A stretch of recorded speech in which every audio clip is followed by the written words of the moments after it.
Assalamu alaikum wa rahmatullahi wa barakatuh.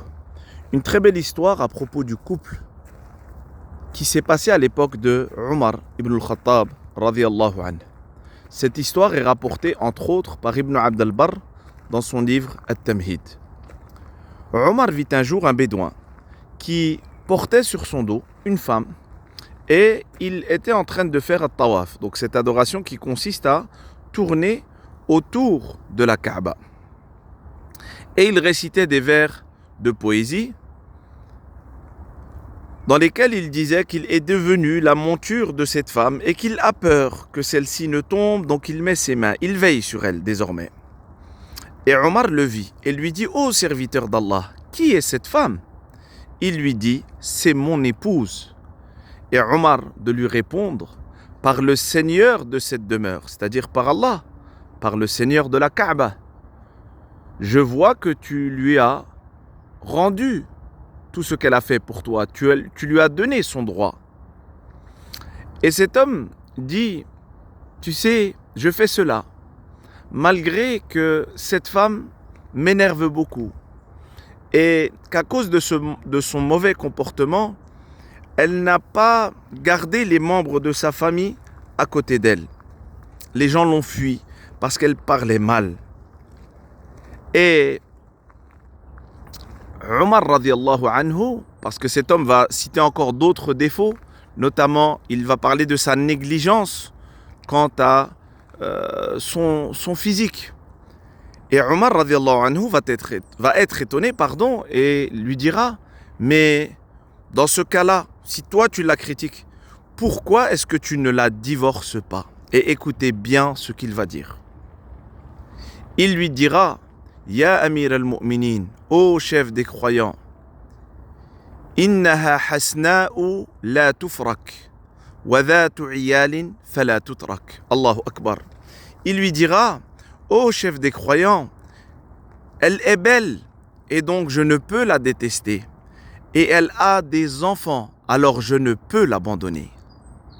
Voilà l'un des points que nous devons rappeler, surtout à notre époque où les gens divorcent énormément pour rien.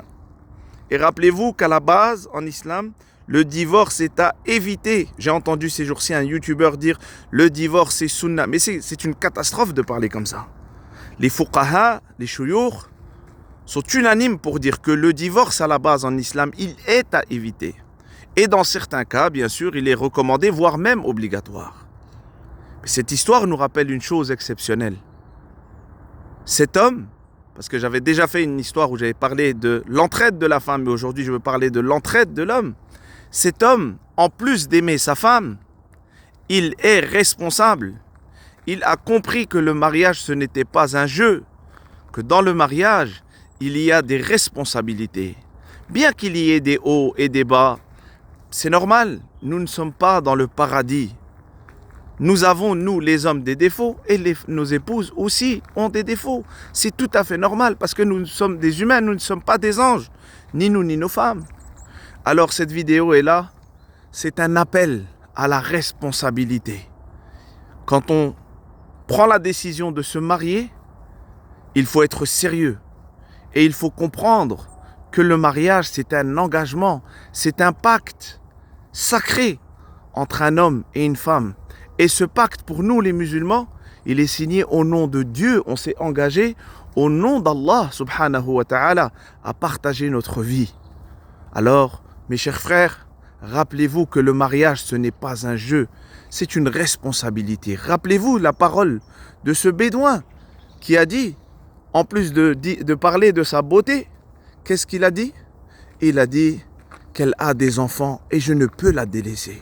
Aujourd'hui, des frères laissent des femmes comme ça, seules, dans la galère, ils partent, ils font des ruses, des choses, tout ça pour qu'ils souhaitent la faire souffrir. Et en réalité, ça c'est un manque de savoir religieux et c'est aussi un manque dans la reconnaissance et dans la responsabilité. Donc, je m'adresse aussi aux parents. Apprenez à vos enfants ce qu'est la responsabilité. Apprenons à nos enfants la responsabilité. pour que lorsqu'il se marie, il soit mature. Pour qu'il n'ait pas des comportements, alors qu'ils ont 30 ans, des comportements de petit enfant de 20 ans.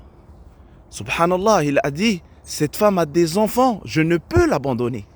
La ilaha illallah. À une époque où s'il avait divorcé, la femme divorcée à cette époque-là ne souffrait pas comme elle souffre aujourd'hui. Elle était prise en charge. Et les gens ne voyaient pas que c'était pas une femme à part entière. Qu'Allah Azza wa Jal nous permette à toutes et à tous de comprendre nos responsabilités au sein du couple et de les remplir de la meilleure façon. Et lorsqu'il y a un manque de la personne, eh bien, il est bon de baisser le regard. En dehors de chez nous, nous baissons le regard sur ce qui est illicite pour nous en tant que musulmans. Mais dans notre maison, il faut apprendre à baisser le regard sur les défauts de l'un et de l'autre. J'espère que cette vidéo vous sera profitable au maximum et elle sera belle, cette histoire, quand elle sera appliquée dans notre vie également. Assalamu alaikum wa rahmatullahi wa barakatuh.